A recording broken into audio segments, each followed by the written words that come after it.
Hey! Ridiculous. Oh, Todd, you got nothing on May the Corey. fourth. Oh, Corey, that wins. Shit, I didn't Corey, know. that is awesome. I got that one over there. I guess I could Where put did you on. even but I get didn't. that? That's Where did courtesy you of get that, dude? that's courtesy of Ron Dierico. Yeah. Oh, that is Oh, I would take fantastic. it, then I'll knock everything down. Dierico? Dorico. Sorry, Yeah, Ron, I said your name wrong. In Canada, it's Dorico. In America, I think it's Dierico. Yeah. He's related to Donna Basically. Dierico. And That's right. That's their name, Donna That's Dierico. right. And That's he's in why our I got Star it. Wars daily, Yes. Yeah, we. text. Well, he gave us one of these. I don't know if you guys got yours handy, but I certainly do. And I don't even know if this is it's kind of a family show, but I don't know if I can share the. yeah. It's C-3PO with a boner. Anatomically correct C-3PO. Well, that's got nothing on 50's Stormtrooper sex doll behind him there. So. Wow. That's anatomically correct. Anyway, may the 4th be with you. May the Apparently, yeah. And to celebrate, I'd like to take advantage of my favorite scene where you guys are the Galactic Senate and I'm Palpatine and we have a big trade meeting and it's really boring. Yes. The Phantom That's Menace. my favorite scene too. Yeah, it's the best scene, really. It's like watching Canadian Parliament. Hey, some people enjoy. So how I you guys know. how you guys been? Shane, we haven't seen you in a while. What's up? Yeah, we're Right, skateboarding. Shane's been traveling the world. Where were you last week? Weren't you somewhere else last week? Yeah, I actually went to El Salvador. holy. Wow. it was How was that? Life changing. It was amazing. Really? Yeah, Wow. just on so many levels. Yeah, it was. I had it's a lot of misconceptions, I think, through all the media and all the stuff you Sure. see about the gangs, and that does exist, but it would actually remind me of, you guys have been, Mexico and Central America. I mean, the people are wonderful. The culture is amazing. The food, everything kind of, and it coexists with this other element of, danger and Yeah. guns and drugs and this whole thing. But I mean, as long as you kind of stay with, outside of that whole bubble, Mhm. everything's great. Saw like Did you wear a mask the whole time? Or ruins and- just, like, yeah, you you're go pretty on- much masked Yeah. up the whole time. And Have they we initiated went the vaccination passports there yet? Like, do you have to show proof of vaccination to travel, or do you just? Yeah. You do? yeah, Okay. you do. Oh, you did? Okay, wow. So you just keep your card or whatever that they gave? Yeah, you just have a little card, and then you have to show a rapid test within the last 72 hours, and then you're good to go. Fill out some documentation, and they just let you right in. You wear a mask, and everything was pretty they're pretty on it. I was surprised. Like everywhere you went, they it was socially distanced, and Yeah. There you go. they got it. They have it. I think their numbers are pretty good, gauging from what we know. So That's great. When I flew Nice. back from Nashville and on a plane, to and from, masks on, anyone that's flown already, and then when you're on the plane, like they are doing drinks and stuff, so you can pull your mask down, have your little drink. But I that was my first flight, and probably yours too, Shane, or have you flown a bunch more since? well, I did go to Hawaii too. Oh, yeah. So couple you already months know. You know how Yeah. to make it work. Yeah, I mean Delta still had the restricted middle seat, so it's probably they did? like 60% capacity on the Oh, flight. wow. Okay. I say they abolished that middle seat altogether, anyways, because that's I'm the with worst you. one. Yeah, I'm with that's you, the worst yeah. one. Yeah. If you're ever stuck Especially in that if seat, it's it's the worst. Yeah. Oh, Todd. brutal. Like I remember Yeah. like looking over at Todd on our last trip going up to Canada, and he's just like, I'm scrunched in, and I'm he's like literally his knees are touching the seat. I don't know how you do it. All these years, It's bro. so like normal when you're you Yeah. go into the bathroom and it's like you got to kind of A lot of people, they talk about how much Jesus suffered when they're having their own suffering. I just think about Todd and him, sitting in an airplane seat. I feel that. We're comparing Todd to Jesus now. This is great. Can we edit that part? only in the discomfort part. Didn't John Lennon make that mistake once? I don't know. I once That could be earlier taken out of today, context. Earlier today, Yeah, exactly. I turned water into coffee, so there is that. There you go. Yeah. Well done. Okay, so I mean, Wait, we've covered Darren. everything. No, we Yes. haven't. We haven't covered your shirt. Show us your shirt. Okay. Do you want me to There take it it off, is. or do you want me to just? No. We don't want to see what's under As here. modeled by the Darren is wearing black for spring. It's the Yes. Toque t-shirt. Wow. And the funny thing about it is he's the only one in this particular chat that has that T-shirt. So at some point, I'd love to get my hands There's on probably it. some. There's probably some people watching that have ordered it. So I mean, That's hey, true. you know yeah, what? I saw a bunch of them ordered. Yeah. Where Why can don't we? where can they get? If you go to merchmakers.ca, there is a whole section dedicated to Toque. This is where we've moved all of the merch, and we've offered up a whole new line of products that you guys can enjoy. And just for the hell of it, we should give one away today. Oh, wow. So, you know, how do you want to go about that? I don't know. Maybe the best question as picked by our guest today. So anybody has a question in the comments, and we'll get to it, and we'll just pick a random winner. How about that? Right now, someo's typing, "You never pick my questions anyway, dude. How can I win?" Yeah, exactly. Yeah. That'll be the best Okay. question. Why don't you answer our questions? Why? Yeah, exactly. But you know what? Sometimes, and this is the thing, as the moderator and stuff, you know, I mean, it's great to try to get to everybody's questions, but sometimes when there's good stories going on and there's things that are happening, you know, we just can't get to it. So That's true. It's not that we don't you know, care. it's not that we don't care. It's just that, you know, we got to go with the flow. So that's the way we're going to roll with it today. So I'll be monitoring these, and better make them good. Yeah, exactly. Make them good. So yeah, but if you don't win, you can always go and buy one. They're fantastic, and supports a good cause. So we, on the other hand, I was just looking at today, this show has hit over 250,000 views since we started. Wow. Yeah. That's amazing. Oh my God, impressive. that's incredible. That is a pretty good milestone. So congratulations, guys. That says half as many views as Corey has watched the first Star Wars film. It's true. 500,000. It's true. I'm with you. Exactly. I'm with you. I was pointing out of shame and pride at the same time. No, I think we've kind of we broke ground over a year ago, and you know, and it's good. So here we are, still going. Somebody's saying, what's Corey. the address? Buy the shirt, merchmakers.ca. You can go. There you go. So go check it out. So real quick, you've shown your lightsaber there a couple times, but you are actually literally an expert. I have been to your house, and I've never seen anybody actually have lightsaber skills. But it's pretty impressive. I wish I was an expert. Give us a little wield.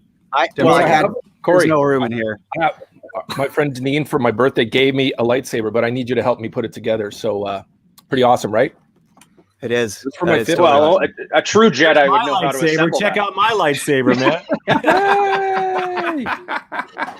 I'm going to Mom's watching. This is Disneyland the in good June.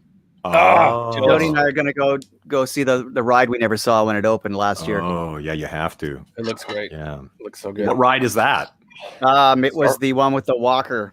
I forget what it's called. Oh, cool. Walker Assault or something like that. I haven't really been to Galaxy's Edge. Like even the pictures I posted today of me with Chewbacca and Darth Vader, that was pre Galaxy's Edge being opened. It was oh wow.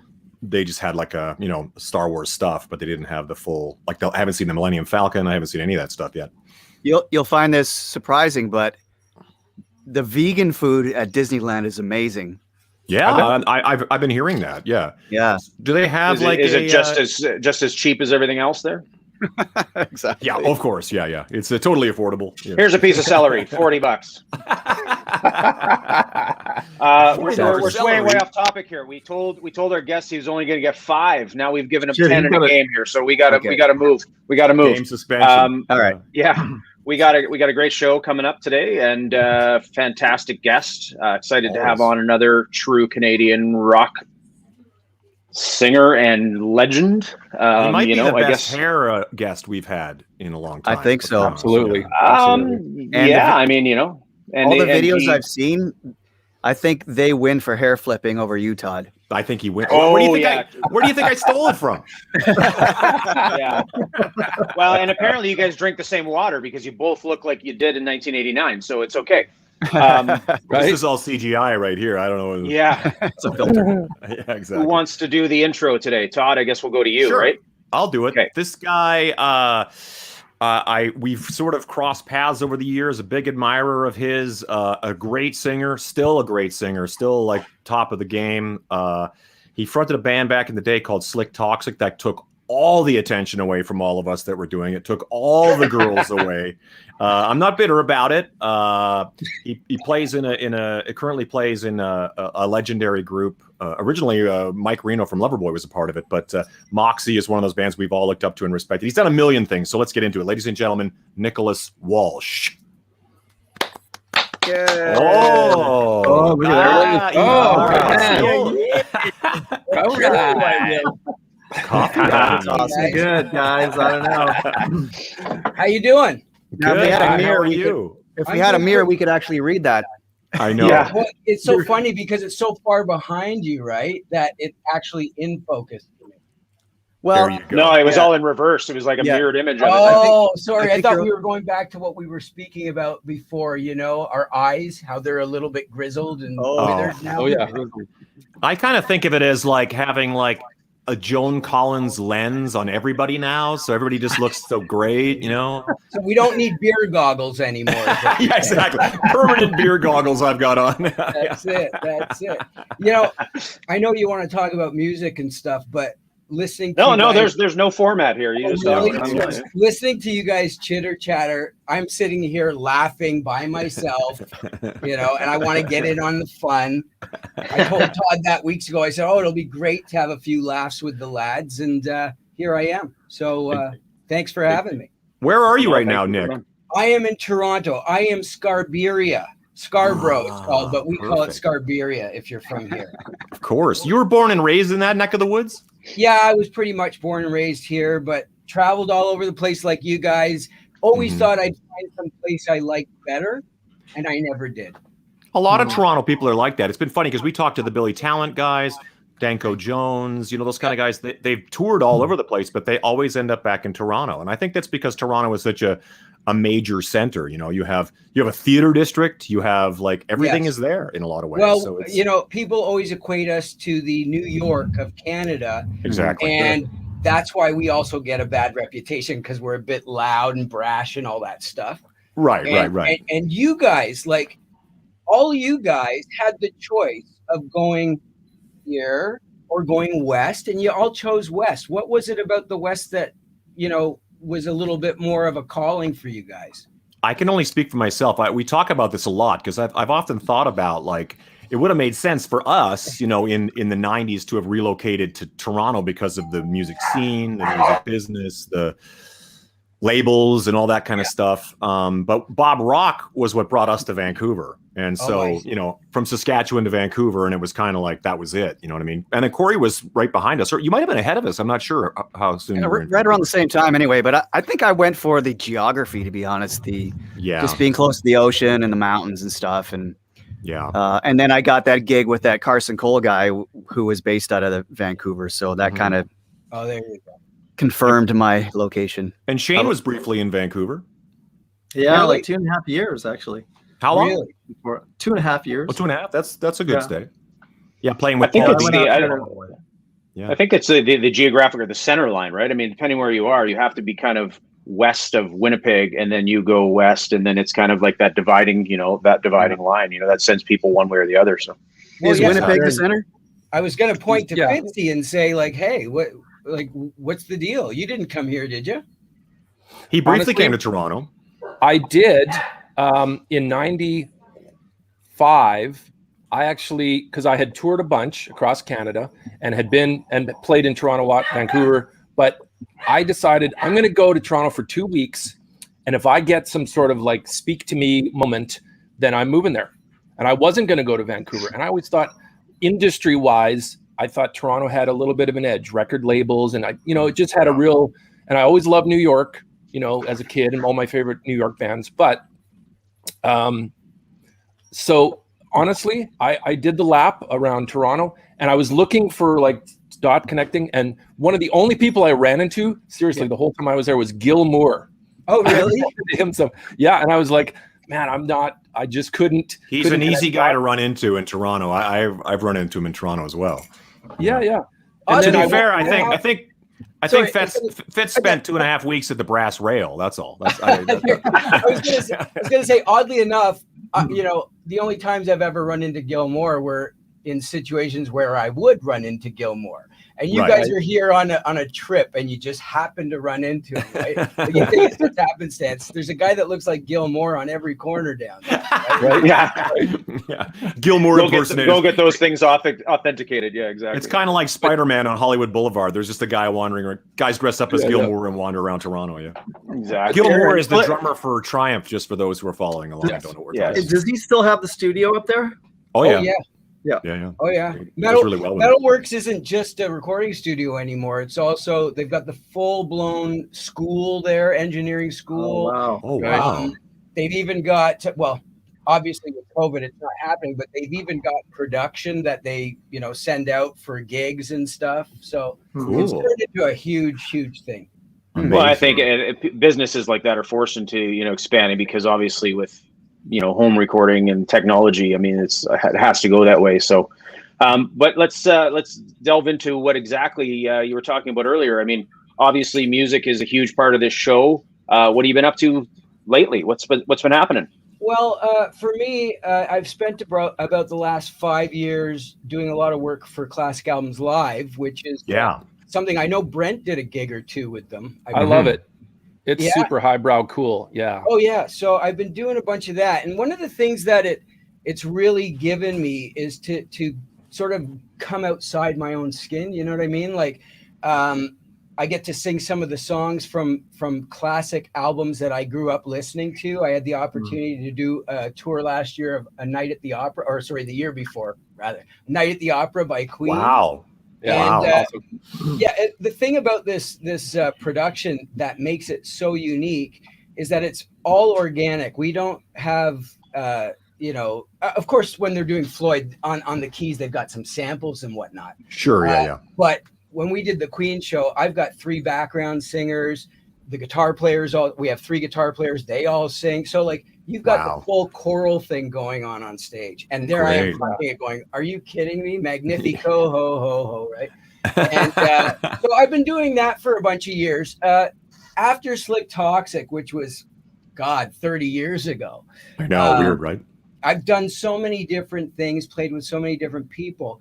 But in 2010, I started a new project called Famous Underground, which we put out a CD through a label in Germany, did a bit of some shows and whatnot, and it sort of took the back seat to a few other things that I've been doing. And now, as of late, I'm going to be releasing a Famous Underground EP in June, and that's about it. I mean, I got the opportunity to play with Moxy, as you guys mentioned at the top of the show. I think that was in 2016 or 2017 that I started that started playing with those guys. And honestly, it was supposed to be one show because Russ Dwarf, who you had on a little while ago. Yes. Well, half of them. Yeah, there you go. Well, I saw a little bit of that. Russ was actually fronting the band for a little while, and he was getting the Dwarves back together. So an opportunity arose for Moxy, and I was asked to step in just as a temporary thing, and it turned into a little bit more because, as you know, the Dwarves went on to start playing more. They put out another record. Sure. And Earl Johnson of Moxy, he was chomping at the bit. So that was another project that I got involved with, which was great because honestly, I've got 2 older brothers that are 10 and 11 years older than me. And I don't mind telling you, I'm 50 now. And so when I was a kid, it was Kiss, Alice Cooper, Aerosmith, and whatever else my brothers had. Right? Yeah. And I remember always flipping through the old milk crate with the albums and seeing this black album that had the Moxy logo across it. Never heard a song in my life. Then I get the call.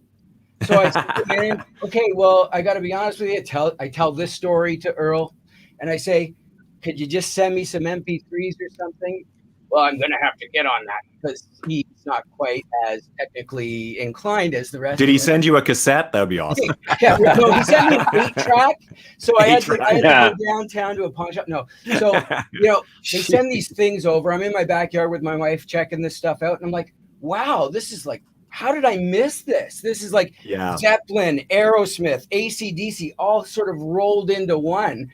And I just said, yeah, like this is totally something I could see myself doing. So I absolutely, let me do it. Well, that turned into a re-record of some of the great songs from the first 3 records. Cool. And I'm pretty proud of that product. So yeah. No, I mean, what I heard of it sounds awesome. Yeah. Oh, thanks, man. Thanks. Yeah. I'm not surprised though. I mean, you could sing anything and it'd be great, but it turned out really great. You're one. like I told you a couple of weeks ago when I saw that "When I'm With You" by Sheriff, I was like, "Holy crap!" Yeah, but he wants to talk to me. You know. We should let everybody know right now that Nick Walsh sang that last part. I couldn't hit it. I had some video queued up of some pretty high notes there too. So yeah, I know. Yeah. No, I was talking about to Nick. I mean, we've got some. I'm kind of going through all the old Slik Toxik footage, and some of those notes are exactly just ear shattering. So I mean, there's definitely you've kept it up well, and I've been looking at some of the most recent stuff too. So you went through Slik Toxik. Let's talk a little bit about that. I mean, obviously, anybody who's on here, they followed that. Product of mine, that's kind of my generation as well. Any chance, and you feel free to ignore this question if you want. I was online and absolutely not. Really? It's kind of like that was such a small portion of my life. It's so funny. No, I know. And you didn't even know where I was going to go with that. I absolutely know the question. You were going to say the R word. Okay. I'm just saying, because Neil's put it out there a number of times saying, everybody's all in for it. But I mean, that's why I wanted to hear it from you too. So, I mean, it's just one of those things. It's been, how is it that a singer, like you said, you're in a band like that, it becomes one of those, this is who you are. And actually, you and I have some history too, because I was living in Toronto for a number of years.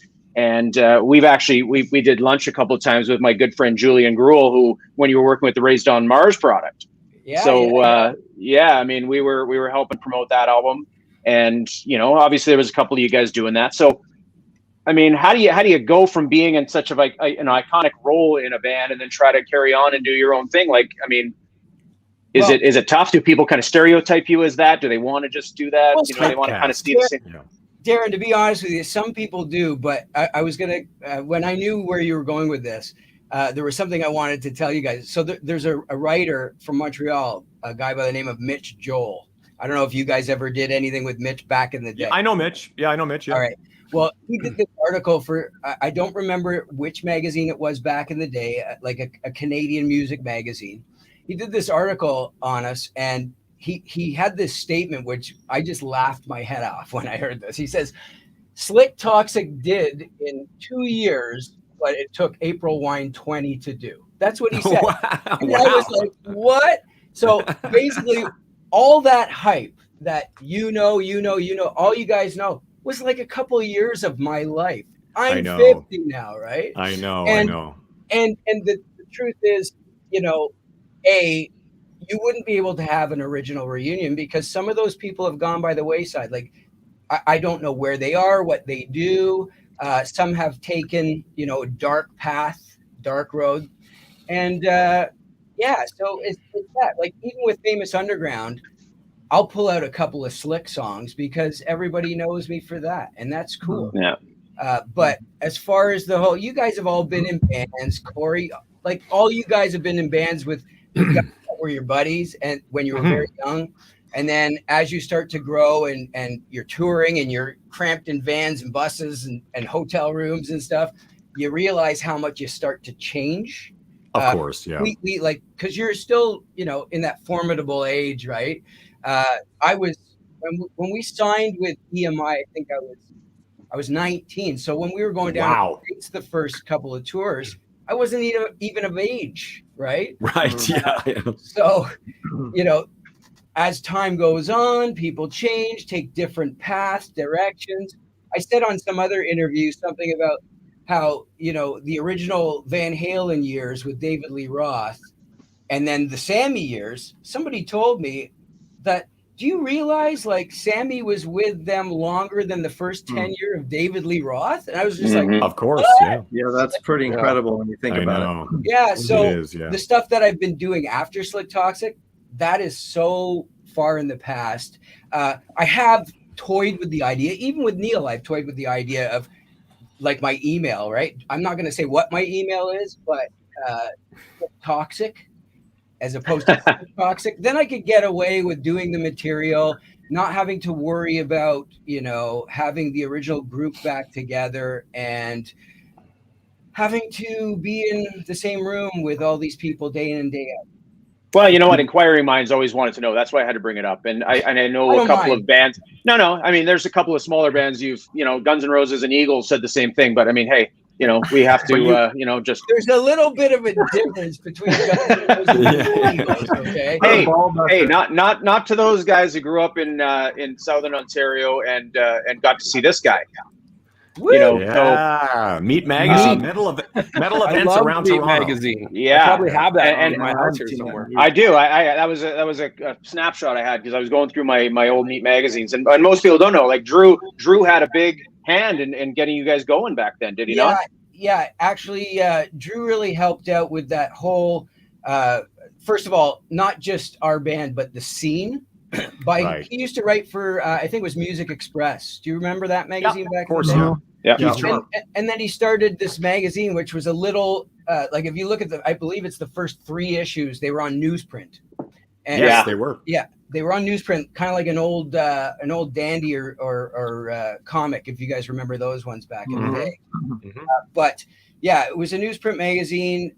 Again, I was so young that some of the other guys in the band, they were able to go out on the scene to the Gasworks and Rock and Roll Heaven and all these legendary places to drink. I mean, I could go there to play, but I couldn't go there to fraternize with all the hotties and whatnot. You know, they knew Drew Masters. I think I was probably about 16 or 17 when I met Drew, probably at a party or something. Right. And when we did our first demo, we were actually sort of the aftermath of a band that I'd put together before called Portrait. And we were looking for a new sort of name with attitude and whatnot, because Drew said, hey man, the name Portrait does not suit your music, you know? And we were like, okay, we'll come up with some other names. And, you know, we came up with a few different names as a band. Like Drew didn't say, yeah, that's the name or anything like that. As a band, we kept coming up with all these names and scratch this, scratch that. That's cheesy. That's this, that's that. And we eventually settled on Slik Toxik, something that I didn't like at all. It was always like, you know, I formed a band to be a democracy. And then it was always like, okay, this is how we get our stuff out there. Vote against him. You know, it's like Survivor, right? You just got to kind of play, you know. Well, that's it, right? So, and again, I'm pretty easy with a lot of stuff. I'm a pretty easygoing guy. And I was like, okay, it doesn't make any sense to me whatsoever. Because if you put those 2 words together, they're just words. And the best part about that name is that they're much like the word fuck. They end in K, both of them. They're very, you know, punch in the face kind of words. So it rings true, like well off the tongue. Doesn't need to make too much sense, which is why our first release was an EP, and we named it Smooth and Deadly because that's what Slik Toxik means. That's gotcha. What us. You know what's funny is about those days, and I've been thinking about this today because I remember we used to play a place in Calgary. We were pretty much the house band, and Fitz knows the room. You guys all know the rooms. The Live Wire in Calgary, was a great rock room, and we were arguably one of the bands that was always there. We felt really, you know, got really full of ourselves, filling that room and feeling really great. And then one day, out of nowhere, we come in and there's a giant Slik Toxik painting on the side on the one wall. And I go, what the hell is this? They're like, there's this great band from Toronto. I go, well, but they're not from here. You know, yeah. I know. Now finish that story. Tell me that it was painted over in Age of Lightsabers. No. We were long chased out of that place. But it was huge. It was like a huge mural, you know what I'm saying? And we were like, who the hell are these guys? We hadn't even heard of them yet, heard of you guys yet. And it was like somebody involved in that place loved you guys. And then like, you know, then it felt like 5 minutes later, Slik Toxik was a huge deal. Like, oh, wow, okay, I get it now. These guys they're the real deal. So, well, Todd, you know, it's funny. I was thinking about that earlier too, because I was thinking when we talk, I'm sure that's probably going to be one of the things that comes up. And here I am scratching my head going, did the record company pay for that? You couldn't pay for that kind of promotion, dude. It was like in the actual rock room. I've never seen anything like it. There hadn't been any precedence for it. There wasn't like a Guns N' Roses one there the year before, or a whatever. Yeah. Just sort of out of nowhere. It's a regular rock room with posters, placed at the front of the thing of what's coming up, and then out of nowhere there's this gigantic. What do they own this room or something? Oh, I know, and it's so funny because that room in particular, the Livewire at the Carriage House Inn. That's the one. Yeah. Loved that room. Loved one of the best rock rooms in Canada. It was so amazing. Every time we played there, it was always a killer night. Of course. Even when we came in like the day before with a night off or something like that, there would still be, a resident band in there, of course. And for those of you that don't know, listening to this and watching this right now, back in the day, at the start of the week, there would be bands that would be cover bands so that they could play Monday, Tuesday, Wednesday. And then come Thursday, if original rock acts were coming in, well, they would be the opening acts as their original selves. Like that was a way that a band could make some dough to put back into their band and, get to know everybody and have everybody starting to know them, sell their cassettes or whatever they had at the time. And it was always a good time, even on our night off. And I remember actually one time, it's funny, Todd, like you come up so much in my life. It's ridiculous. Like we got to write a song together or something. I think we should. Yeah. I was at the acapella. Yeah. Well, his name was on the live wire wall. So I remember one night we were coming to the live wire. We had done like a stretch of shows. I had this froggy voice. I was like, oh shit, my falsetto's gone. Da, da, da, da. And I remember, I can't remember the lady's name that used to run, the older lady that used to sort of run things there. But she told me, oh, Todd Kearns from Age of Electric, he has this remedy. And it was Coke, like a jug of Coca-Cola. What? Thing else. I don't know what it was because it's so long ago, but she said that you had some remedy that you used to order when you came in and your voice was a little shot. There was Coke somewhere in there, I'm sure. Yeah, exactly. Like a pitcher of Coke mixed with something else. I can't remember what it was, but that's really funny because I really have never had a remedy, but that might have been like some sort of brief period where I was thinking, the sugar coats my throat or some crazy thing. I was like, how like as a vocalist, you kind of go through these weird paranoid remedy phases where you're like, I drink tea and honey before I go on stage, and then you realize that. Totally. What were you going to say, Corey? Were you going to say something? Yeah, I was going to say I've seen artists drink Pepsi or Coke as a vocal remedy before a show, and I'm not sure what it's about. If it loosens the phlegm or it actually is. I always tell people. A carbonate, it doesn't matter if it's Coke or whatever, but the most carbonated beverage, people, you shouldn't drink carbonated beverages because you'll get gas and burp and stuff. But if you feel like that your throat is a little bit, I call it liquid Drano, basically, of the throat. Like the pipes, that's going to clean them, Shit, use Coca-Cola in your toilet. It'll yeah, that's true. Yeah. They say it'll melt a nail if you put it in a glass of Coke, or a right? penny or something like that. Well, I always wanted to do an experiment with my son. My son just turned 15 yesterday, and he's like science guy, right? He's totally not a music guy. And I said, well, you know how they talk about Coca-Cola or cola. I don't want to say Coca-Cola over and over again. Yeah, they don't give us any sponsorship dollars. There you go. Even though your shirt without my glasses looks like you're wearing a Coca-Cola shirt, but well, it's red and white. RC Cola. Yeah, there you go. Yeah. So RC. Yeah. RC Cola is from Montreal. Is that right? Yeah. I've learned something today. So it's Cot Beverages, which is sure. Yeah. Okay. Cot Beverages. But anyway, so where was I? I hate when this happens. I love it. You're talking about your son. You said my carbonate.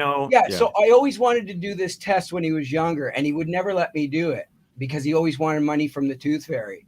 And I wanted to take his baby tooth when he, came out of his head. Let's see what happens if we put this in a cup of Coca-Cola over the next couple of days. He would never let me do it. But that would have been a good experiment. So if any of you has young kids or plans on it, do it. Well, it's amazing to think of how much Coca-Cola I've ingested in my life, or colas of any sort, and imagining what it's doing to my insides. Well, it eventually comes out, Todd. Yeah. wait a second. How does that work? Not all of it. It's suddenly a medical podcast. or Corey, or the other thing could be that little jolt of caffeine that some people get. Right. I'm not sure. Yeah, it could be that too. But to what you were saying, Todd, about going through phases as a singer, I remember one phase that I had way back in the day was I used to take, remember those big 1.5 liter bottles of water? Sure, yeah. And I would pour out maybe this much, and I would stuff it with lemon wedges. And I would think that would help me. Now at this age, I'm going, are you crazy? So much citric acid going down your throat while you know, it's just stupid stuff. It's the stuff I'm sure you were chasing it with other things back in the day too. So I mean, who would have thought, right? You know. Well, exactly. Everybody's like good to the audience. Yeah, it sounds good to the audience. Exactly. Everybody's smoking and drinking and wondering why their voice isn't working. I don't know what I'm doing wrong here. It's like, well, that was like the old Nikki Sixx thing, right? When everybody, he'd be doing the JD, and rumor has it was just apple juice, right? But it was always the image, I do know because I had a friend in the front row on the Girls tour that got sprayed with it, and it was actually bourbon, or sorry. Oh, wow. Okay, there you go. So see, this is why we do the show. We dispel all the myths. So let's just quickly go over it. RC Colas from Montreal and Nikki Sixx did drink Jack Daniels. Well, maybe once in a while he did. I don't know. He did in Toronto that night. Right, exactly. Or that's the one he used to spray the crowd. That's exactly. There you go. Like, there you apple go. juice, spray the crowd. Apple juice. Exactly. So we could go for an hour. Concert, man. We could talk an hour about cola wars, but let's go back to you. Okay. So, Slik Toxik, you're doing your thing and everything's great. And again, this is what inquiring minds want to know.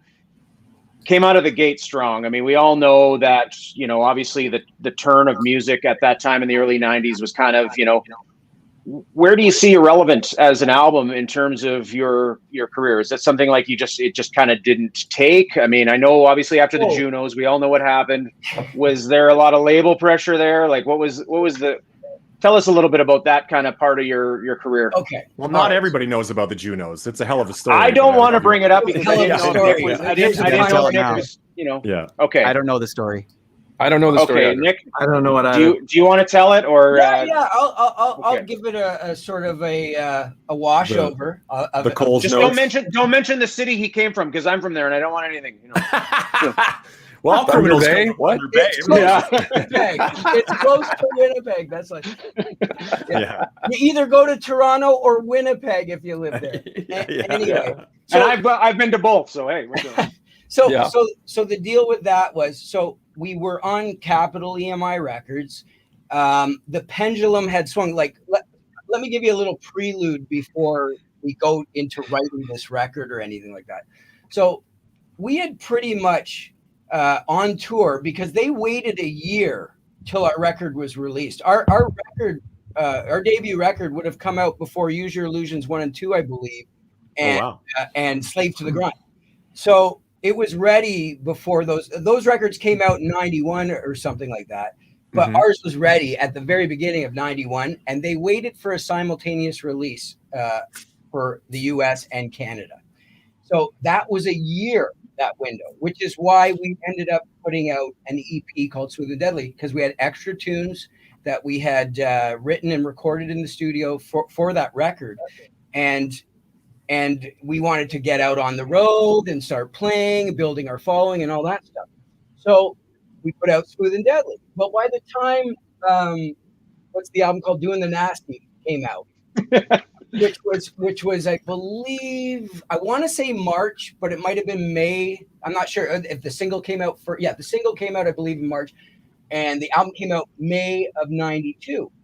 Well, the pendulum had started to swing. Like, I mean, we were down in New York and we were at Concrete Marketing. And, I remember seeing like the Friday Morning Quarterback or whatever and seeing Chris Cornell on the cover. I'm like, who's this? Right. And who's that? Seeing all this stuff. And then we were on the road with, who were we on the road with? I think we were on the road with Yngwie at the time. I'm pointing at you, Shane. I think it was 93, right? Yeah. No, we toured with him in 93 was when you guys were out with Yngwie. Shane didn't join until 95. No, it was 92 we toured with him. It was for the Perpetual album. Okay. Anyway. I've got a concert ticket that says 93, but okay. Yeah. With Yngwie? But you could have been both, yeah. No, not with me. Not with Slik Toxik. But anyway. He's looking. Keep talking. I'll take a picture. This is what I do, Anyhow, so I digress. Where am I? Okay, so we released that. So we're on the road with Yngwie, and we're in the States, and I think we were in Oregon, or just before Oregon. We hadn't got to Oregon yet, and I'm on the phone with my dad, which was like back then without cell phones. You had the Bell calling card or whatever, and every 4 days you check in or whatever. So I'm talking to my dad, and he says, like, have you seen this band Nirvana yet? And I'm like, no. He says, they're gonna kill your music, Dad. Wow, what a supportive guy. I want him to give me lottery ticket numbers. Yeah, really. No, he's a Liverpudlian guy, right? He comes from Birkenhead. You guys have been over to England, right? Mm-hmm. It's basically like Scarborough is to Toronto. It's Birkenhead, Liverpool. So sure, he's pretty hardcore when it comes to stuff. He doesn't sugarcoat anything. So I'm on the phone and he says this. So that night after the show, we all gathered around the TV, put on MTV to wait for this video to come on. And this video comes on and we're like, what the hell is this? It's not a guitar solo. He's just playing the freaking melody line out of tune. We're just like, we got the turkey electronic knife carving right through Nirvana, right? So then we play Portland, Oregon. Then we're going up to Seattle, and we're shaking in our boots. We're like, oh my God, we're gonna go play. I think the place was called Rock Candy or something like that. We're gonna go play at Rock Candy in Seattle, and we're gonna be met with all these dudes wearing lumber coats and Doc Martens and shorts and stuff, with their arms folded, right?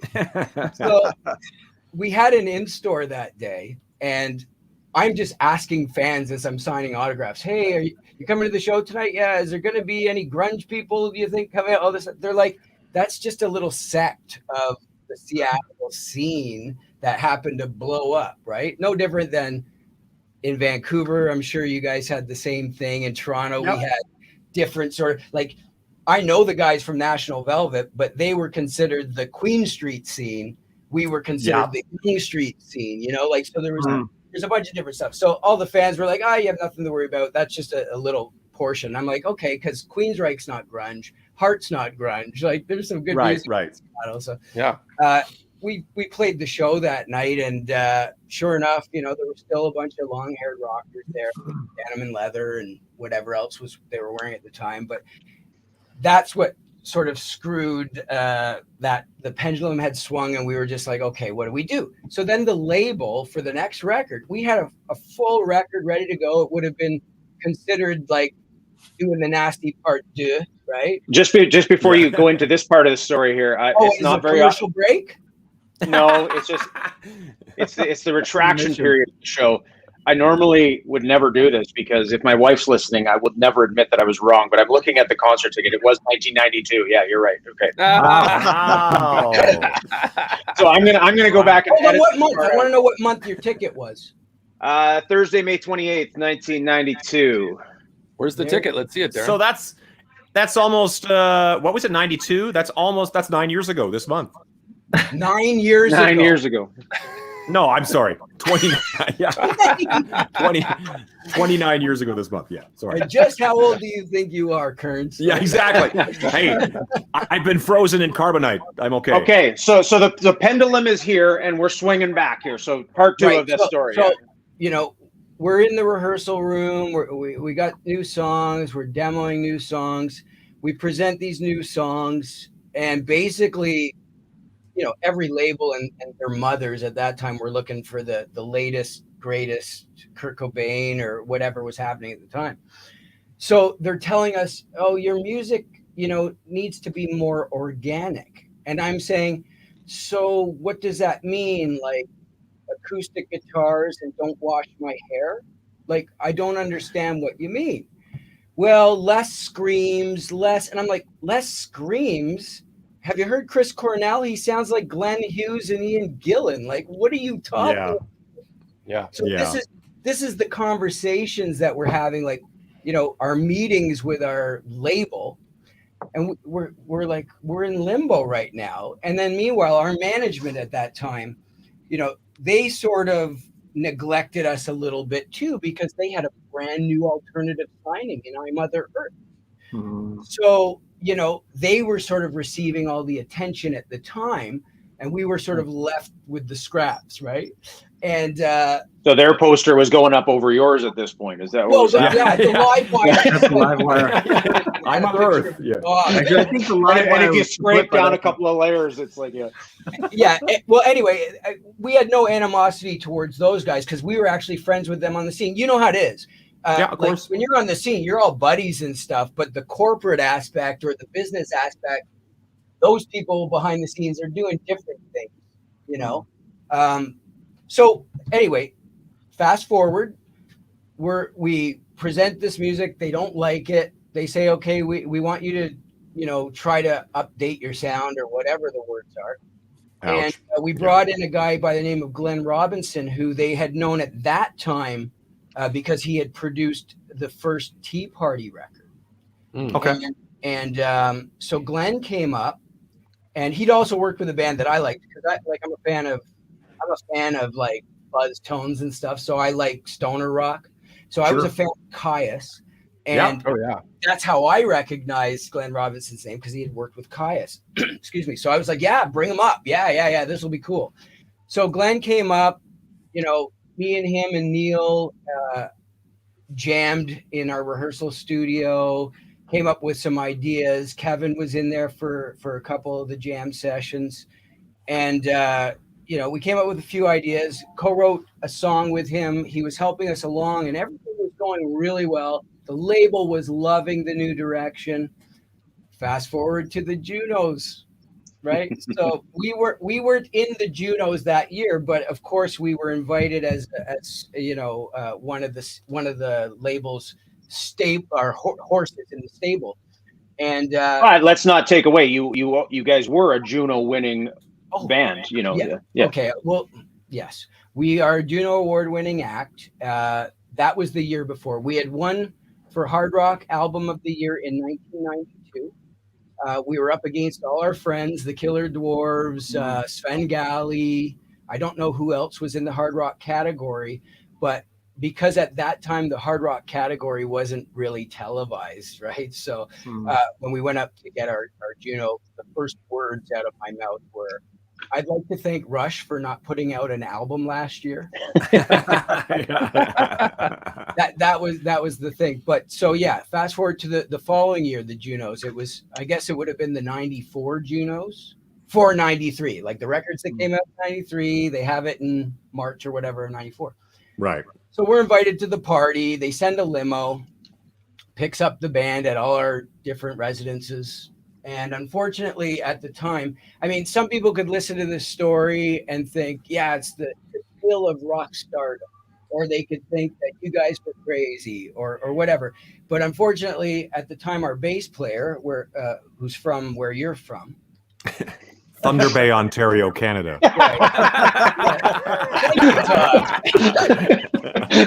Are you going to give my phone number out now? That'll be posted online. Yeah.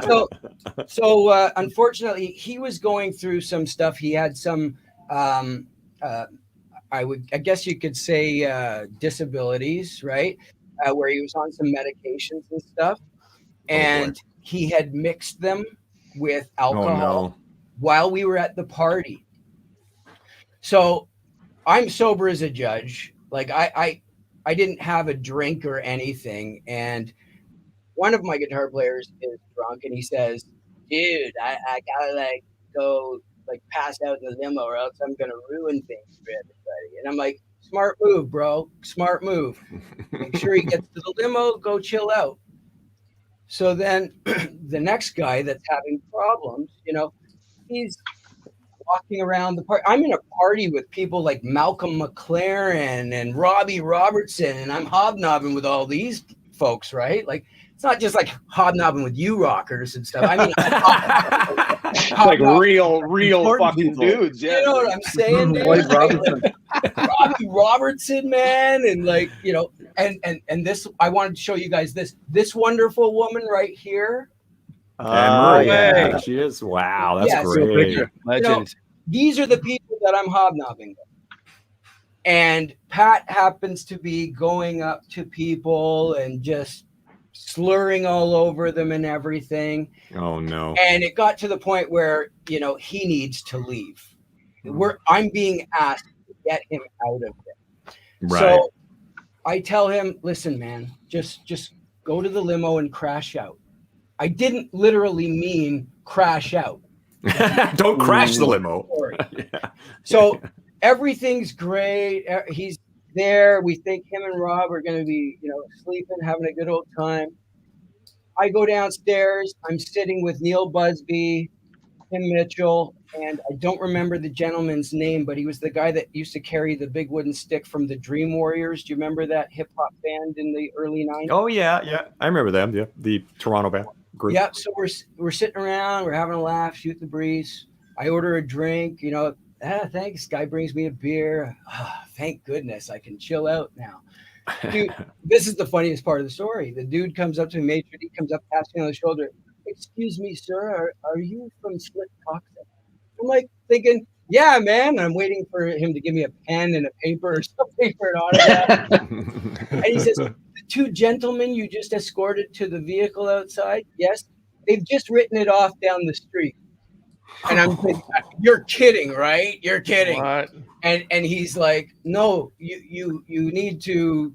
I go upstairs back to this restaurant. This place that they had the party at is a really well-to-do, fine dining Italian restaurant in Toronto. I go upstairs to the main room where the big bay windows are looking on Yonge Street. The house lights are on.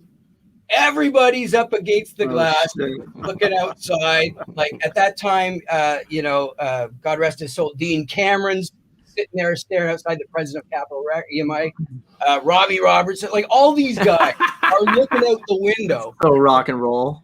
Oh, it was just unbelievable, right? So I'm like, my heart's fluttering. I got that feeling in the pit of my gut. Oh my God. I go outside. The first person I see is, you guys know who Jake Gold is? Yeah. Tragically Hip manager. Tragically Hip, The Watchmen, a bunch of other bands. Mm-hmm. A car pulls up. Jake gets out. The valet takes his car. He's like, "Hey, Nick, how's it going?" I'm like, "Not too fucking good, Jake." I go walking up the street, and I see the limo, and it's like crashed into through a bus shelter into the like lamp post. Oh man! And I'm just like, "Oh my God!" And so I turn around to go back in, and crazy Thunder Bay drivers. And that's how they park in Thunder Bay. Yeah. Do you guys remember? That's how we do it, man. It's like, yeah. Well, where do you live now? I'm in Winnipeg. Yeah. Oh, yeah. Okay. So I lived in Toronto for years. I was in Toronto when that happened, and I've been in Winnipeg since 2000. So yeah. Well, after that, so do you guys remember the Much Music had that Pathfinder? Here we had City TV Live Eye. And this Pathfinder would be I'm Scoop, you know what I mean? He'd go around and get the scoop. Well, just as I'm walking back into the venue, the Live Eye camera guy goes by. I'm like, oh my God. Right? So I go back in, I make a couple of calls. The two guys are in jail. How'd they get the keys to drive it? Sorry to interrupt. Okay, so like a tour bus, these limo drivers were leaving all their cars running. You know what I mean? So they're all running. The guys are in the back seat. He crawled through getting carbon monoxide poisoning. Yeah. Well, you know, why didn't the driver have his little partition up? I don't know, but you know, so the driver got out or whatever and took off, and he was the drivers were all outside shooting the shit, having smokes and whatever else. He climbs over and just pulls out on. This is on Yonge Street. Moon shit. Oh yeah, totally. You see, that's the thing. If this were the States, it would have made the cover of Rolling Stone. Like, come on. And that was going to be my next question. Do you think that was the intention? I mean, do you think that, it was kind of that rock and roll? Not. No, the guy had an illness, a mental illness. So they weren't injured though. They just injured whatever the limo and the. Well, the other guy that was in there, Shane, was sleeping. Oh. So he woke up to bleeding down his face, handcuffed, saying, "What the hell's going on?" Right? Oh my God. While the other guy's detained in the car, the cop car. And so I go back in, I make a few calls. This is again just such an unbelievable, like mythical type story. So bail them out of jail, call a lawyer, this is the deal. Don't say anything about this. This will go away. The next day, Cameron calls Much Music, talks to at that time it was Denise Donlin, who was running the show. And didn't you guys do a thing on Speaker's Corner too? I spent all day trying to find that. Stop ruining my story. I gotta tell you, you're going so there. Like, are we almost at the time or something? No. You got lots of time. Yeah. Okay. Well, you keep skipping ahead like days. Oh, okay. Well, it's a Thunder Bay thing. It's a Thunder Bay thing. And again, it's not a "weren't you guys" situation. Okay, remember that. So, like, I wasn't even involved. So here we go. Okay. So, lawyer says we'll take care of this. Sweep it under the carpet. Calls made to Much Music because at that time they had that thing, Rapid Facts. Right. And it was like every hour on the hour they're showing Pat, our bass player, in the back of a cop car trying to kick the windows out. Oh my God. To the tune of Hell of a Time. It seems like the best publicity ever. Yeah. Well, exactly, right? Like if you go by Gene Simmons's rule, it's like no publicity is bad. Like, if they hate you, they know who you are, right? So, yeah, exactly. Right. So this is happening. He's told not to do anything. On the Wednesday night, he goes out, has a good old time again with his buddy, who convinces him to go on Speaker's Corner and apologize. He spends 11 loonies. For those of you that don't know what a loony is, that's our dollar coin here in Canada. That's like $6 American. Yeah. So a loony. So it was a loony per minute. He spends 11 of them, and kind of like watching Homer Simpson or whatever on TV. Like, here's the camera. He's so polluted that he's talking right here, like, and don't drink and drive. Do you know what I mean? Oh my God. Yeah. So. Oh my God. So then this press is going. But he does this on the Wednesday night. The next day, the big news has broken that Kurt Cobain has committed suicide. Oh. So then all of a sudden our news dried up. Mm-hmm. Sure. Until the Saturday. Well, I'm at home. I'm going to watch a movie. I get a phone call from one of the guys. Hey, you got to turn it to Speaker's Corner. Why? Pat's going to be on after the commercial break. I'm like, are you kidding me? For 11 minutes. I turned it on. I'm just like, my career is dead. Oh, wow. I'm just like, this is done. We're done. Holy. And we were done. Like, it was just like, it was so bad then after that, then it was just like, okay, you got to take care of this. So we had the meeting with the label. Okay, we're going to put you out on a subsidiary, Aquarius Records, which is still distributed by EMI. You're not going to get this amount of money anymore. You're going to get this amount of money, blah, blah, blah. So my big question was, okay, so if we're starting, I don't mind doing that because they've already spent a whack load of dough marketing us, right? We got a big fan base. So are you telling me if we go on this new label, you're going to wipe away the debt from the first deal? No. Ouch. So that's when the, lawyer, call EMI. Thank you. And then, they had to let us out and blah, blah, blah, blah, blah. It wasn't that messy, but it was messy enough to go, all right, we got the new Megadeth album coming out next week I hear Slik Toxik has a record coming out. What's gonna happen? You know, that happened for many years, so it was crazy. Sure. Well, wasn't there was a Pistols cover EMI on the Irrelevant album too, was it not? Yes, there was. Was that a coincidence or was that just a No, not at all. But the funniest part is there was that song, and after a meeting I had with the label, I wrote a song on there called "I Want a Fucking Gun," and I was singing about them, my management, my label at the time. I even named them. I mentioned them by name, much like Axl did in Get in the Ring, right? It was one of those. It was like the Canadian version of Get in the Ring, and they loved it. They were going, "This is great! Like I'm immortalized on a record." But this was before we left the label, when we were doing those demos with Glenn. They loved it then. Then we're signed with an indie label with A&M Remember A&M Records? Remember that? Yeah, of course. Yeah. So that's who we're doing this record with. And the phone call comes from EMI. Are they putting this song on the record? Yes. Are they taking our names out? Hint, hint. So we changed the line to there's nothing about these salacious suits that the Pistols didn't say. So that's kind of like a prelude to, we should do EMI by the Pistols on this. So we did. Oh, that's genius. On that record after. So there you have it.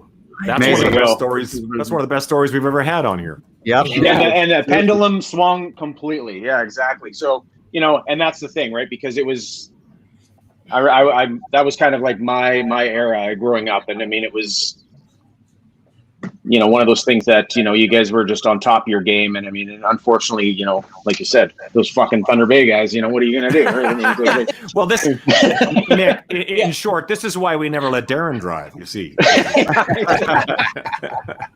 No, I hear you. I hear you. But, after we did that record, that was when, after we toured that record for a year or whatever, I think I was 25 at the time.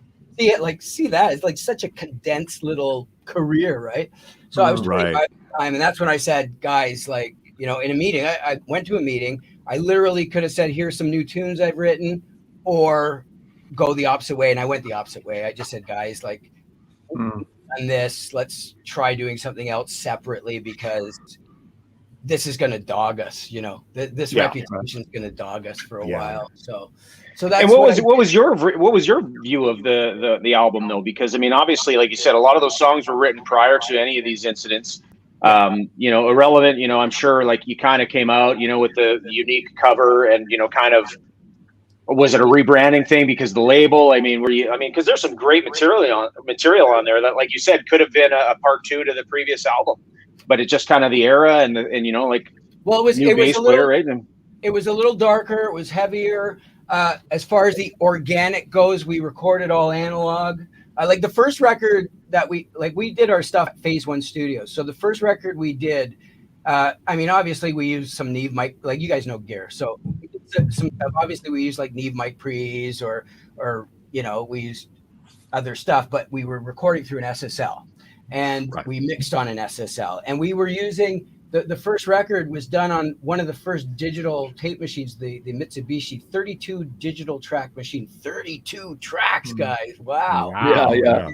So that's what we recorded that on. But the Irrelevant record, we recorded on the old Neve there, which I believe were 1084s with some rails were 1073s and stuff. But we recorded it on that to a Studer 2-inch 24 track machine. We went really old school with how we were recording. We thought, okay, you want organic, we're going to make a record that has, sort of the bells and whistles that were from the early 70s. Right? Mm-hmm. So that's sort of what it sounds like too. It's darker. We didn't use drum triggering at all. We worked with, you guys know the engineer Eric Ratz? Eric? I know the name. Oh yeah, absolutely. Great. He's a Juno award-winning engineer now, but back then he was new, he was unknown. and he was engineering the record, and he had all sorts of great tricks up his sleeve. Paul Gross, who owned the studio, was our producer, who those of you who don't know, remember the Canadian band Saga? Of course. Oh, yeah. Well, he produced a couple of records. Yeah. Actually, I could segue all over the place. Saga. So I lived in a townhouse development as a kid when I grew up, and the Crichton brothers, the Crichton family, lived in my neighborhood. And I remember as a child, we've lost you. Bye, Corey. Never happened. He doesn't like Saga, so he thought, Corey loves Saga. It's That's never happened in the history of the show. Yeah, Corey leaves. So the Crichton brothers lived in my neighborhood, and I remember hearing them writing like all that stuff. First time ever hearing like a synthesizer sequencing. You know what I mean? Yeah. And it was so cool.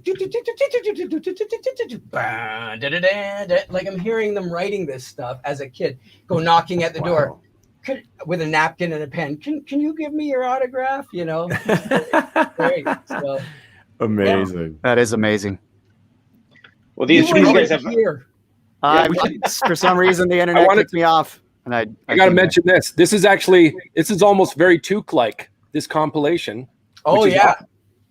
What is it? Nick, can't really see. Nick is doing, Nick is on Kickaxe on the Road to Rock. So wow. Check it out. Oh, you've never, I know, Brent, I know you've heard it, but you guys haven't heard that before? Oh, man. No, I think so. There's a lot of good stuff. I'm going to, so you did On the Road to Rock. Let's see. Brian Vollmer redid Heavy Metal Love. Yep. Lee Aaron's on here, Metal Queen. Nice. Darby's on as well. Gonna Make You Feel. And Russ, Dwarf, Keep the Spirit Alive. And then what's the last song? Metal on Ice. Is that like a compilation? Yeah. Actually, okay. So are you guys aware? Great guitar player, great guy, Sean Kelly. You know Sean? Yes. Tony Hatch. Lee Aaron. Played with Gilby Clarke. He plays with a lot of people. He's out there. I met Sean in the early 2000s. He played in a band of mine called Revolver for a little while. Brent, that's the first time I met you, I think, was when you and Robbins came down. I was scoping out that club for filming a show at that club. But he played in the band with me, and we had done some other things together. And he wrote a book called Metal on Ice. He's from North Bay, Ontario. And the book is basically about sort of his introduction into hard rock and heavy metal in the Canadian breed, right? Being a North Bay native. And Slik Toxik was one of the bands that he talks about. Obviously, Baz he talked about in the book, and all the other artists that are within this recording. So he wanted to companion it with a recording. And originally he wanted me to do Hell of a Time, and I was like, hey, I'm like you, I'm a fan. Like, can I do something that I would love to do? And he said, well, what is it you'd like to do? Like, which Canadian band? I said, Kickaxe, man. Like, that was his album. I wore that thing out. Like, I just loved it, right? Band from Winnipeg. And so I'd also, through the social media channels, I friended Victor Langan and stuff like that. And it was a big thrill for me that they were going to. Did you catch our show with Victor, by the way? It was a great one. It was one of the better nobody ones. Did. Nobody did. Did you catch Two Talk with Victor? Yeah. When was that? You did one? No, we tried. We tried to. It didn't so work. You're fighting him right now. Exactly. So yeah, I said I wanted to do that. So we ended up doing On the Road to Rock, and it was a thrill for me because I found out that Victor Langan and Ray Harvey were going to be on the record too. I didn't do it with them, we rarely do a lot of things together nowadays, but so we did that. And then out of the blue, I don't know, I guess when I'm in the shower, I think a lot. I just started singing this thing over and over in my head about, I had an idea, like, why doesn't Sean write a theme song for the book, like a show or whatever? Sure, So I called him up, Mia. I said, dude, I've already started writing this song, right? I said, I got a couple of riffs. I got some melody lines, couple of lines for you. I threw them at him. He goes, I fucking love it, man. I fucking love it. So then we set up a writing day, came over, we demoed it here at my place. And then we ended up, mixing it down at Coalition.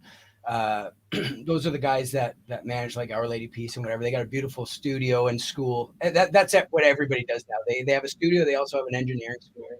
Sure, yeah. So we did it down there, and I sang on the original one. Like there's a version of Metal on Ice with just me singing, and then we had the opportunity to do it like We're Stars or whatever, just with all those same artists that are on the record. So it was great because I produced the track, and there I am like trying to tell like Lee Aaron how to sing, or I want you to sing it like this. No, Brian, no, can you? And are you kidding me? Like these guys are singing a song I wrote. Like that's awesome, right? So that's so cool. Was wicked. And then he did a concert, just a one-off concert in Toronto at the Opera House for, I'm not sure if it was Canadian Music Week. I guess it was Canadian Music Week. And we all shared the stage and just had a blast. It was cool. Darby Mills, I love that lady. Lee, I love them all, but I mean, I really, really clicked with Darby and Lee and had a good time. They are the best, yeah. They are the best. Love them. Big Canadian you guys are female all voices. I was going to say Toque Talk alumni, but yeah, I mean, same thing. That is true. That is true. And they didn't talk about me? They may have. Yeah, they may have. We'll have to go back. I got to go to the archives and go, what did they say? Did they? So we also have another special guest joining us today. But before that, before we touch on, okay, I'll let you guys go now. Okay, guys, great to see you. Take care. No. This is all you. This is all you. Nice try. This is kind of like remember Guy Smiley? This is your life. You know, it's like this is kind of that same thing, right? What, my first girlfriend and yeah, exactly. Yeah.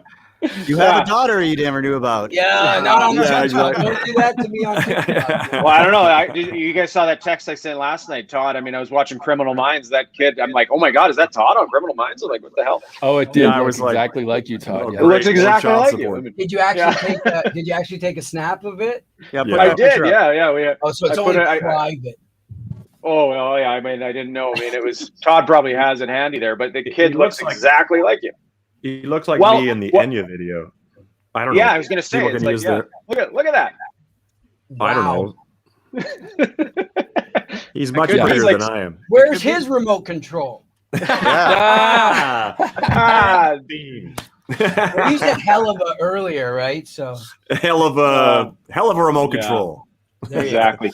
So before we segue into the next guest and what you're doing, let's just jump back a second. You know, you've got something coming out in June. I was reading online, said May, so it's pushed back a bit. No, the singles coming down at the end, dropping at the end of the month, and then the release is going to be at the end of. So that's the Famous Underground stuff. Where can people go to check that out, or where can they follow you on that? Well, wherever you get your music, like Spotify, YouTube, Apple Music, whatever. Like, you know, if you don't know where to get music these days, you know, you have bigger problems. You got bigger problems. Yeah. Oh, okay. All right. So you heard it here first. Just go find it yourself. We're going to go, but you have famousunderground.tv. That's the website, right? People can check out. Yes. Yeah. Thank you for doing that, Darren. I mean, that's what a handler is for. So exactly. You reminded me of that. Yeah. famousunderground.tv, Facebook, you know, famous / I don't even know, official Famous Underground. Just search up Famous Underground and it'll go up. You'll find it. Yeah, exactly. Here it is. Yeah. No, I've done the work. I know. I'm just saying. Spotify. Yeah, and our debut is going to come out May 14th because we had an issue with our aggregator or distributor, whatever you want to call them these days, and we've shifted things. So it's going to be the album that came out like 10 years ago is going to be live on May 14th. Cool. So right now there's just what we called a digital 45, which was 2 songs, an original track called Corrupted.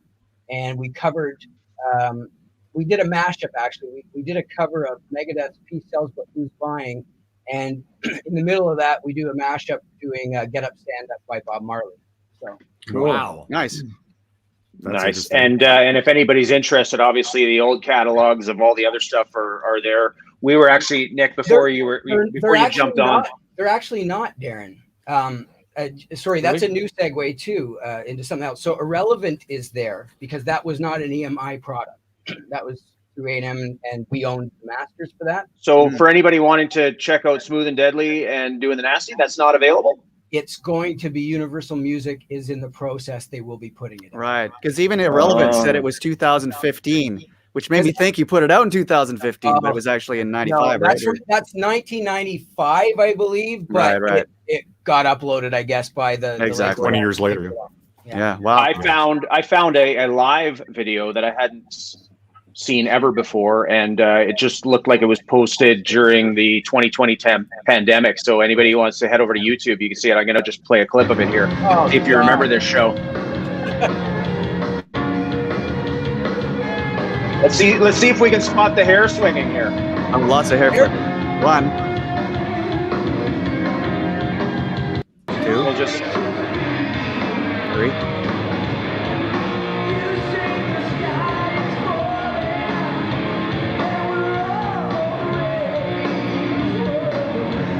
This is back when Nick had a severe shirt allergy. That's it, eh? Voice sounds great, man. I think. Yeah, it sounds really good. fantastic. That's up on YouTube. Go check it out. I mean, there's so much of that old footage that just brings back so many memories, and it's fantastic to see. But Brent, you've got somebody waiting in the wings here too that ties into what we're talking about today. You want to do the introduction?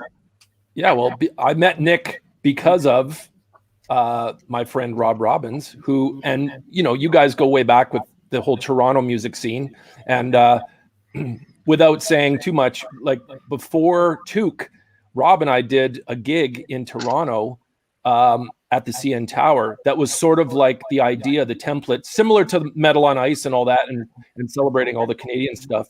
And I talk to Rob all the time, and I've always been like, how do we segue something where we can mention the whole early Toque thing? But because you guys have both been playing in Moxy, I thought we got to get Rob on quick and just have a quick chat with Rob. And so let's bring Rob Robbins in. Hopefully he doesn't have that Canadians hat on. Yeah. And there he is. Yeah. There he is. And by the way, that's his real name too, Rob. Oh, there's the Canadians hat. But this is what I had to get in there. I love it.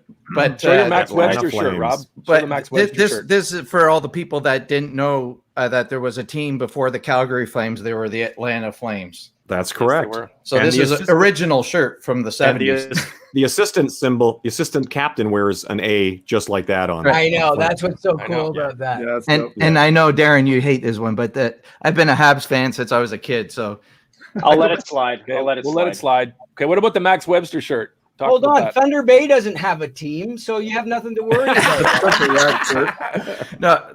But this is vintage as well from I guess it would have been 1980 or 80, 81 somewhere. I had a couple of those Iron Maiden and Scorpions versions of those. Yeah, but check out it's definitely Kim with the white strat there. Yeah, totally. Were those sleeves black originally? I look like Superman. Got a lot of in wear. This thing. Look at this shit. You got your Batman suit on, right? You're gonna bust out of that thing like the Hulk. Yeah. So what's up, guys? How you doing? How are you? Good. I've been watching the show and everything. It's been pretty funny on a lot of things. Nick, we've been in Moxy since 2013. No, not 13. Really? Yeah. Oh, Nick's pretty good with his date, so I don't know. No. It would be September 7th, 2013 when we did our first show. Wow. That's going back. And what happens? You guys just go down to Texas and crush it? Because I remember certain bands, right? Like, what is it with Texas? Can I just say one thing, Rob, what I told you yesterday? Guys, I don't even know why they hired me, because literally that whole thing, like Canadian bands are big in Texas. So we're playing at this sold out club, like whatever it was, a 2,000 seat club or something. We bust out onto the stage and they're singing so loud, like a British soccer stadium. And there's a specific song where there's this chorus line. It was like watching that old Coke commercial. I'd like to teach the world. These guys are you like, why am I here? Yeah, they know all the words, everything. So they were just silly, louder than the band. It was pretty cool. Earl Johnson is revered as like Jimmy Page in Texas. Wow. Yeah, that's crazy. Yeah, because I grew up listening to Moxy back when I was very young. So this was like the '76 album, and this was the one before it that Nick was talking about, the Black Album, right? Yeah. And so '76, I would have been about 10 years old because I'm 54 now. Hey, it's funny, Robbie? They call that the Black Album, and then Metallica has a Black Album, and you know. Yeah, that's right. It's pretty weird that you listen to the band when you're a kid, and then you end up in that band later on in life or whatever. It's kind of cool, right? He had a full Steel Dragon moment when he was. He's like, I have the poster, and now I'm in the band. Right? Yeah, didn't Spinal Tap have a Black Album too? Wasn't that where everybody was? Yeah. I think they might have had the first. I'm not sure. No, I was going to say, yeah. They had the Blackest album. I did a gig with Spinal Tap. I thought it was Smell the Glove. It was actually titled Smell the Glove. Smell the Glove before it. Quick story. We played at one of the very first. They called them Edge Fest. I don't know, Todd. Did you ever play? Yeah. Oh yeah. Oh yeah. Tell that. Did you, or was that the gig that you guys missed? What's that? Yeah, we did miss one, but yeah. Oh, okay. So that's a finger. They were billed on it. Yeah. The very first Edge Fest was actually called the Great Canadian Outdoor Party, and the track and Spinal Tap were going to play coast to coast all in the same day. Wow, so I remember that. We played obviously at the Toronto Festival. They started out east, made their way to Toronto, then they went out west, and to see Spinal Tap like live on stage. I think they only did like a 30-minute set and then hopped into a chopper right to the airport.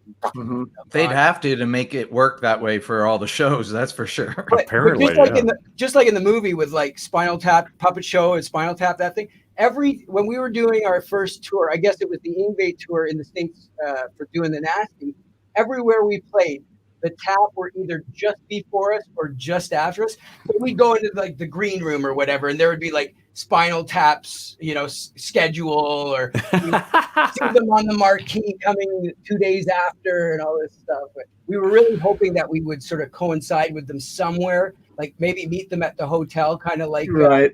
How epic would that be? Like Duke Fame. Yeah. Duke Fame, whatever. Yeah. Oh, there you go. I've got St. Hubbins. There's the three set right there. I don't know if you can see that. I can't, guys. You're making me do this in public. Let's see, Todd. What do you got? You can't really see, but there's a 3-pack of all 3 Spinal Tap guys there. I see it. Stan Lee and Nigel's playing a V in that one that looks like my V. It's white. Yeah, he's playing a V, and David St. Hubbins is playing a Les Paul, and Derek Smalls is playing the white BC Rich Eagle, I think it is, with silver gaff tape. Yes, something like that. Yeah. Great. Whoa, that's dope. So Ryan, that first gig you guys did with all the Canadian music, was that with Chris Jericho? Yes. Yeah, but what kind of happened was it was a sporting event for the Grey Cup. Grey Cup, yeah. So, but Gibson had decided to put something together with this event with let's put a bunch of guys from notable Canadian bands together. Brent, you put that together for us. So, but I had to have somebody that knew all of the songs we wanted to do, which was basically, like our first Toque record was kind of, we played all those songs almost that night back in 2007. We played Aldo Nova, we played Loverboy, we played, whatever, April Wine, Raise a Little Hell Trooper, all that was sort of like, those are all our standard favorite songs, right? Canadian. Who played bass on that thing? 2 guys. 2 guys played bass that night. It was Dave from Default played the Trooper song, and then Tommy from Headley was playing on all the other stuff. I thought you meant you had 2 bass players and you played Big Bottom. We're going back around to Spinal Tap. That would have been hilarious. We have to tell this quick story. So Rob and I were like in a hotel room, buried, we didn't have a keyboard player for the gig, and we decided we'll have a little, Rob's like a genius in the studio, so he was like, well, we'll do some MIDI tracks and for what it was. and we were in some Four Seasons. We're at the Four Seasons. Yeah, and we're putting these songs together, and we're like just like burning the candle at both ends before the gig. And we go, let's go downstairs, grab some food, and let's just keep working. So we get in the elevator, and you tell the story. Who do we run into? We just go down like a floor or two or whatever. Spinal Tap. Literally, we were just working for the weekend, like the keyboard parts for it, and on comes Paul Dean. Oh God, get out of here. Yeah. Really? Wow. Yeah. And so we kind of explained to him like what we were doing. Like we were just, me and Brent kind of looked at each other like, what? Like, holy, what's the synchronicity of this kind of thing? For everybody that's a Lon fan, they're the synchronicity of it all. Exactly. Anyway, so we do this and we say, oh, we're because we called the band Cover Boy. That's right. At that time, we were called Cover Boy, and so we talk to him and say, "Hey, we're doing this thing down at the CN Tower or whatever." And so obviously, they were in town too, playing for the Grey Cup. Yeah, so we went. Remember, we went and saw them afterwards at the convention center or whatever it was then. But we said, "Hey, we're Cover Boy and we're doing this kind of stuff," and he goes, "Oh, that's pretty wild because before we were Lover Boy, we were called Cover Boy." Get lost. Yes. Oh, wow. Yeah. Wow. He said it was like, it was Cover Girl and Lovers. Like, it was something to do with.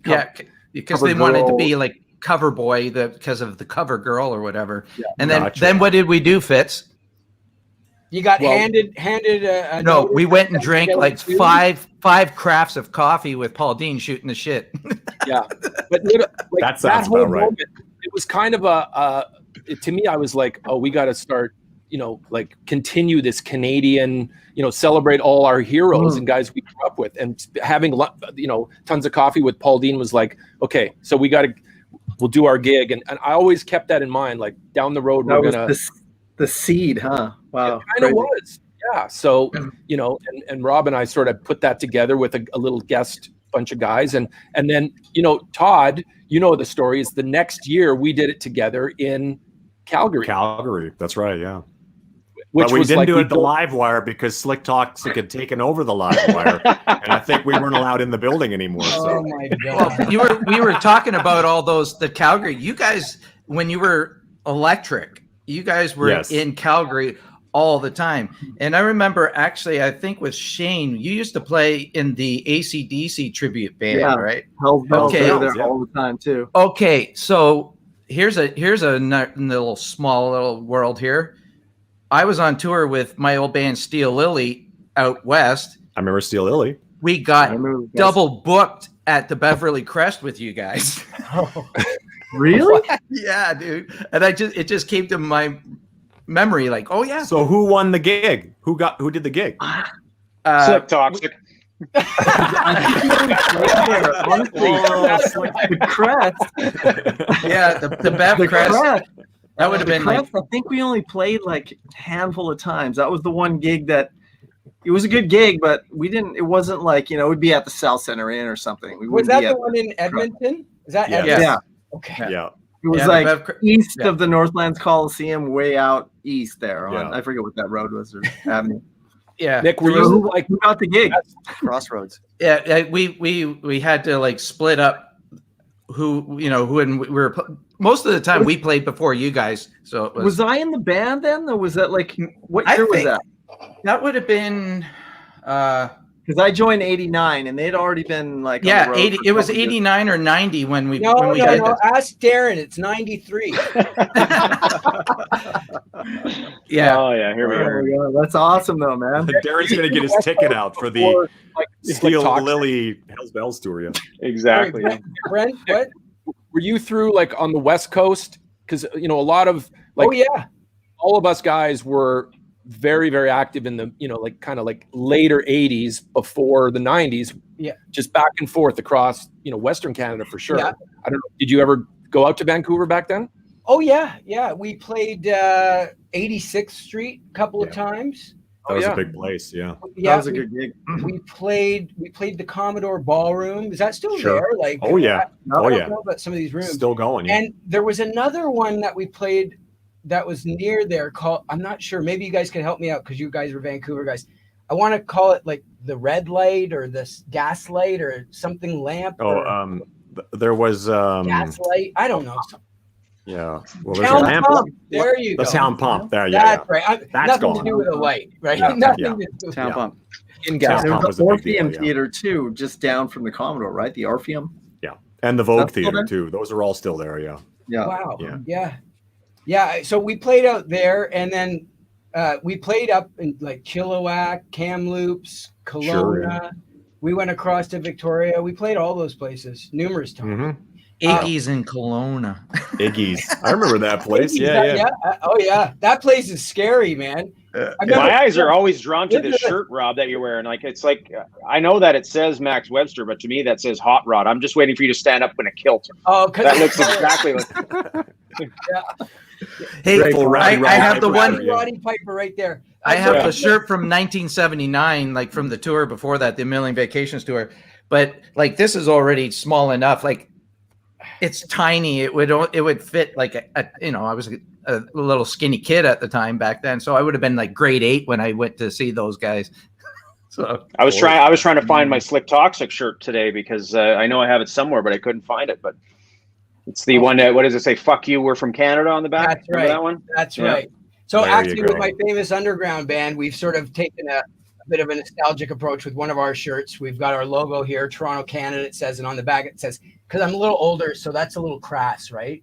So now just F-U, famous underground. F-U, we're from Canada. So there you Well go. done. Well done. The adults really love that shirt, but the kids go crazy for that other one that you got, Darren. So Yeah, of course.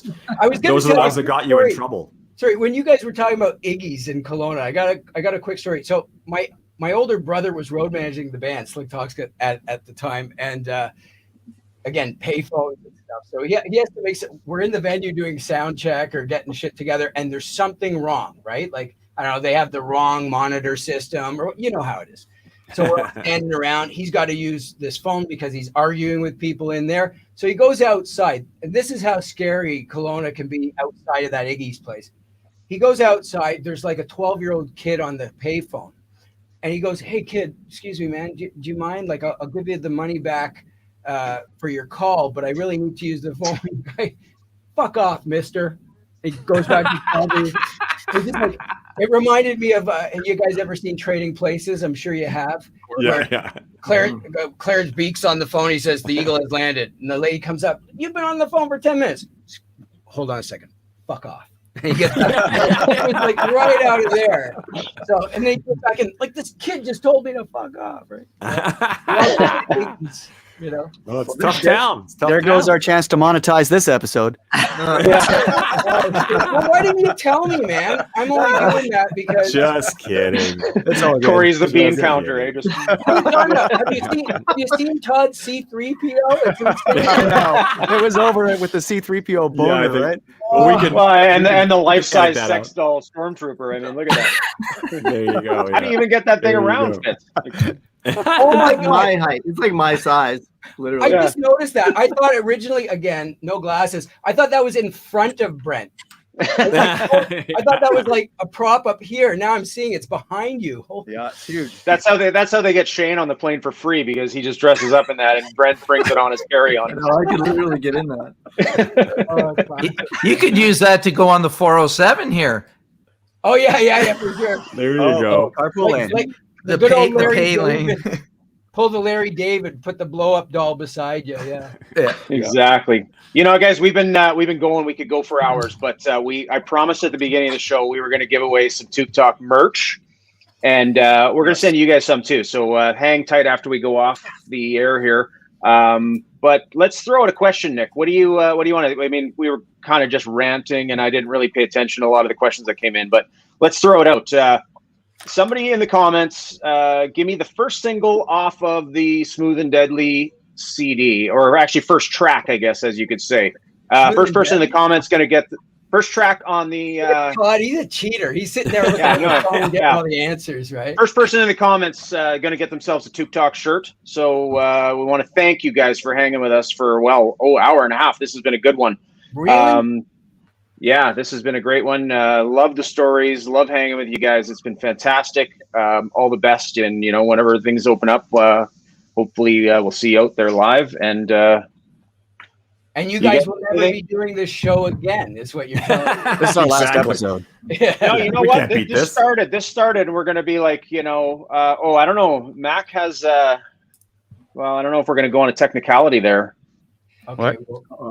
Well, I mean, I don't know. Nick, you're going to be the call. You think that this is, oh, no, sorry. I'm right. Yeah, that was Rob's mom. That's Rob's mom. Rob's mom. Hilarious. Are we going to go with this? You already know all about Moxy, is he? Technically, that's not the correct answer, but are we going to give it to him? Is this going to be like a Wheel of Fortune moment? Rob, that is Well, so does cool. anybody else have the correct answer? Did anybody get it right? Because that would be the obvious choice. Not yet. I haven't seen it. You said single. That's the first track on the. That's what I corrected myself, though. That would never have been played on Canadian Are we radio. sure that's the answer, or that's like his comment on our show? I don't know what. Well, no, I corrected myself. Glenn here has the right answer. Okay, let's see it. Well, that's see, these comments go by so goddamn fast by the time I that's the same answer as the other guy. Yeah, but technically that's what you had listed on as a track listing, right? You're getting more and more Trebek as we go along in this game. You know what? you had it. Sorry, go. You had it listed as BFD. That was what the track title on the album. But that's what I said. You know what? Fuck them. We're going to give them both the shirt. Oh wow! Look at that. Yeah, there you go. Generous. Yeah, love it. And hey, because really I don't want to be one of those guys. So both of you guys that we had up on the screen, message me please and send me your address and we'll get those out to you. So the single was actually a song called Riff Raff. Correct, but I corrected myself when I said first track after that. So yeah, no problem. I'm just telling you because I didn't have to look at a phone and a Wikipedia or anything. You were there, you would know, right? I mean, hey, I'm probably one of the only ones that remembers.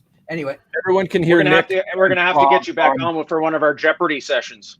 Yes. Oh yeah, absolutely. Brent, what? We also, play Jeopardy you guys sometimes. can be heard on that a Moxy release together, right? Yes. Yeah, actually, me and Nick produced that. 40 years and still riding high. That's amazing. Wow. And again, big thrill playing those tunes, and the record. It was great. Like Rob and I had a really good time producing that. Rob did a hell of a mix job on that record, and it's a talented man. Another proud one in the arsenal. Speaking of Moxy, did anybody have to take a moxicillin when they were in their band? No, but I took some Silk Tonic. No, it's definitely and a jug of Coca-Cola. Yeah. Silk. All right, that's the new project, Slik Toxik, a loving tribute to Slik Toxik. See, there you go. And you're the lead singer.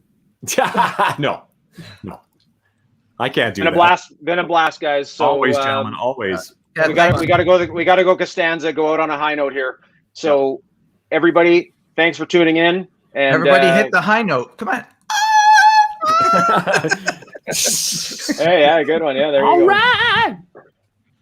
Are you baiting me? Yeah. There we go. That's nice. There you go. Yeah. Both of you guys just hang tight after we go off, and we'll just chat for a few more seconds. But we want to thank everybody for tuning in.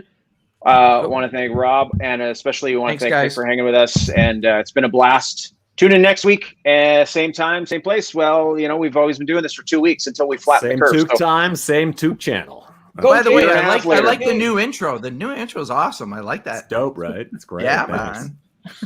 Yeah, all right, lads. Go Blue Jays. Yeah, there you go. Okay, hang tight, guys. Thanks, everybody. Peace and love. Peace and love.